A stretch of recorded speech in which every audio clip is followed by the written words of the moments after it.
Oh, of course, it's more than I wish it was. It's ranged from the student who doesn't think they need to cite or give credit for work if they're not quoting it directly. So explaining that paraphrasing, anytime you're using someone else's ideas, I call it the shower test. If you didn't think it up yourself in the shower this morning, you have to give credit for it. So that's teachable, all the way to, I guess, middle of the road maybe being copy pasting, massive sections of material from usually online sources. And then most recently, a student admitted to paying someone $2,000 to take an online course for them. I guess I don't really have much of an experience with cheating so far in terms of college. I know it's enforced heavily, things like plagiarism for papers and stuff like that.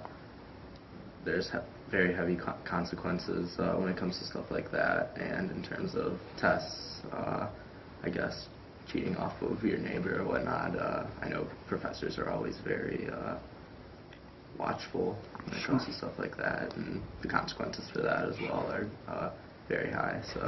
So, one thing you said that you don't have much experience in college. I was curious, as far as your experience in high school or anything like that, was there something you know? I mean, you always hear of stories like kids finding answers, maybe like an answer key, or if there's multiple classes for a certain subject, people in the first class will be able to tell the people in the second class like what's going to be on the test or the quiz or whatnot. So I guess stuff like that comes into play a lot. So I guess it wouldn't really be good to ask you this for the college level, but if I was in a high school level, did you think that cheating was a problem in school? Is that was apparent? I mean, I wouldn't say it's really a big problem. I mean, there's definitely certain kids that I guess get by mainly on cheating, I guess, but yeah, I wouldn't really say it's a too big of an issue. As far as cheating, I mean, personally, I don't think I cheat a lot. I mean, probably, but I think as far as like technology, it does make it easier because I do see people like on their phone during tests, but not really now that I'm a senior, but it was more like freshman year, sophomore year, but now since I'm kind of more into like the education program, I don't see it as often. Why do you think that is, that the further you got into school, the less you started seeing students cheat? I think it's because like now we're in the classes that we actually really want to be in. As far as like before, we had to do like math classes, English classes, like things that people really didn't want to do. Okay. So one thing you said was about using their phones and things like that. I was wondering if you also are seen in classrooms or experienced or heard about in classrooms cheating through, I guess, things like plagiarism online and the internet, or I guess the internet making it easier for students to get information like that. I've heard a lot about like people plagiarizing papers, like through teachers like telling us like we can type it in, we can see if you did it, so obviously it's happened before. Okay. Personally, I've never like witnessed it, but I've heard about it. And then, do you think that cheating is an issue in colleges today, at least from your experience? I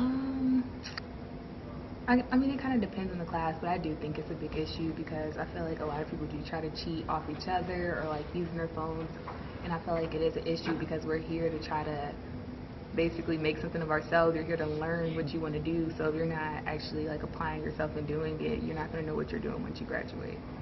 It was actually through technology being able to look at, just data on the course management.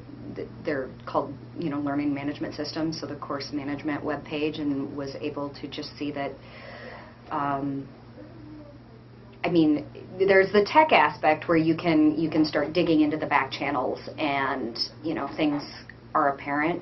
But generally it happens at a much lower tech version where suddenly you have a student who has been barely able to string together like 3 coherent sentences all semester is suddenly hence and thou and, you know, writing in abstract theoretical language. Sure. And that's usually what tips you off. We try to build in fact, like,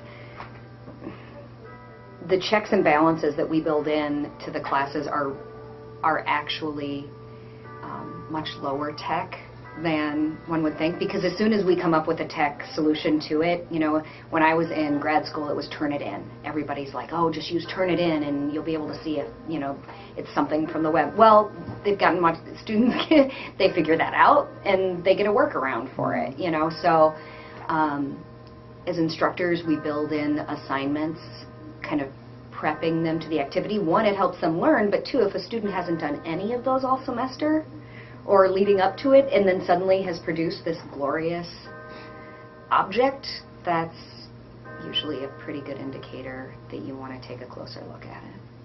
It's across all, we've seen it in communication, English, mathematics, business. It's not limited to one department. It's not limited to one group of students. It's not limited to students who are failing their classes or honors. I mean, it is across the board, unfortunately. So, I mean, there's...